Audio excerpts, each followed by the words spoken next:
Lalu bagaimana dengan nasib konsumen ya pertanyaannya. Jadi menurut YLKI, kasus semacam ini sebetulnya sudah beberapa kali terjadi. Bahkan YLKI sudah menerima aduan terkait beras oplosan. Ini baik berupa praktik yang curang takaran ataupun isi yang tidak sesuai dengan yang dijanjikan. Bahkan beberapa tahun lalu oknum perusahaan curang tersebut pernah dimediasi oleh YLKI.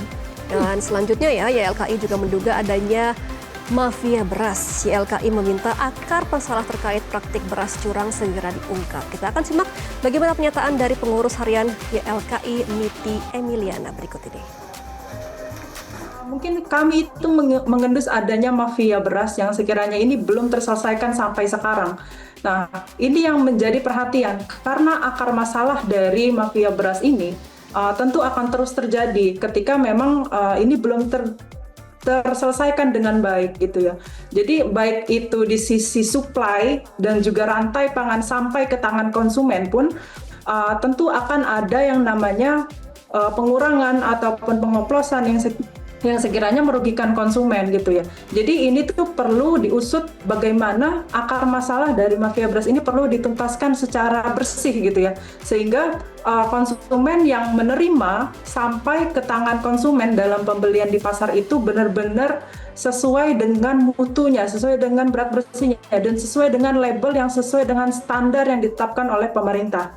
Nah, justru ini kami mengherankan apa yang dicari oleh perusahaan besar ini. Sedangkan perusahaan besar ini kan sudah mendapatkan laba yang besar dan juga mendapatkan keuntungan yang besar. Kenapa sampai saat ini masih menggerus adanya kerugian yang sangat besar untuk ditekankan kepada konsumen dengan adanya hal-hal penipuan seperti ini. Lagi-lagi yang terbebani adalah konsumen. Nah, akhirnya di pasar tradisional Gedoya di Kebonjeruk, Jakarta Barat, ini dampak kasus beras oplosan ini terasa. Karena penjualan beras jenis premium mengalami penurunan pembeli nih pemirsa. Jadi pedagang mengakui kalau kualitas beras premium menurun hingga masyarakat pun beralih ke beras biasa. Daripada rugi beli premium dengan beli yang biasa karena hampir sama kualitasnya ternyata. Akibatnya harga beras di sejumlah pasar tradisional di Jakarta Barat mengalami kenaikan pesat dalam 2 pekan terakhir. Menurut pedagang, isu beras oplosan terhadap beras jenis premium membuat masyarakat beralih ke beras dengan kualitas biasa. Kita akan dengarkan bagaimana statement dari pedagang beras yang bernama Aldi ini. Itu menurut berasnya itu jelek. Beras kalau beras premium itu jelek, makanya omset kita turun. Masyarakat jadi milih beras yang biasa atau gimana Pak? Ya, yang biasa sih, banyak yang sekarang yang biasa. Tidak lagi yang premium itu. Premium itu kotor berasnya. Karena itu kan beras campuran. Oh, itu benar ya Bang kalau beras itu dicampur ya? Iya, benar sih. Ya. Campuran itu lah, misalnya kurang tahu dia dari pabrik langsung.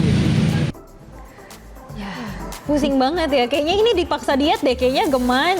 Ini aja ya, kita beralih ke kentang aja kali ya. Nggak usah beli beras lagi, itu sorghum ya sekalian ya. Nah, ini juga mengundang komentar dari para warganet, apalagi ini ibu-ibu yang suka belanja bulanan ya. Jadi bingung harus beli beras apa. Nah, ini kita akan melihat bagaimana komentar dari warganet terkait dengan adanya isu oplosan beras ini pemirsa. Kita tampilkan di layar kaca Anda ya pemirsa mengenai komentar ini kita rangkum. Yang pertama dari @dekorumah yang mengatakan kalau memang terbukti benar sungguh menyakitkan. Moga kebenaran menemukan jalannya. Oke, selanjutnya ada komentar lainnya. Pantesan rasanya B aja padahal udah premium tulisannya. Oh ini ya mungkin dapetnya yang campuran tadi, yang oplosan tadi. Kemudian dari Agung Regar yang mengatakan pantas rasanya nggak enak, gampang basi. Ini sih memang gampang basi kalau kebanyakan air jadi kelembekan, kekurangan air jadi kekeringan. Dan selanjutnya komentar dari Denal, sebagai ibu-ibu saya mengutuk sekali perbuatan ini. Jujur dengan harga beras yang melambung itu, harusnya kita dapat kualitas yang sesuai. Tapi nyatanya beras kemasan yang beredar dengan merek-merek tersebut memiliki kualitas yang kurang bagus. Saya bicara begini karena saya pengguna beras dengan berbagai merek tersebut.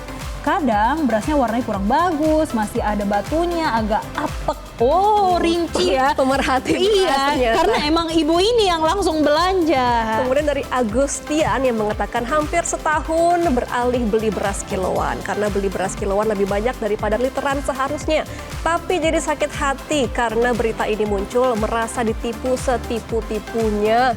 Lebih sakit hati daripada ditipu siapa nih? Karena sehari-hari kan makannya beras, tapi ternyata udah beli yang harga premium kok dapetnya yang oplosan. Namanya orang Indonesia nggak makan nasi nggak makan. Tentunya ini harus menjadi evaluasi bagi pemerintah karena ini bukan pertama kalinya terjadi. Kita sudah mengetahui beberapa kali terjadi, bahkan komoditasnya bukan beras saja. Kalau kita ingat tadi saya sempat singgung salah satunya minyak.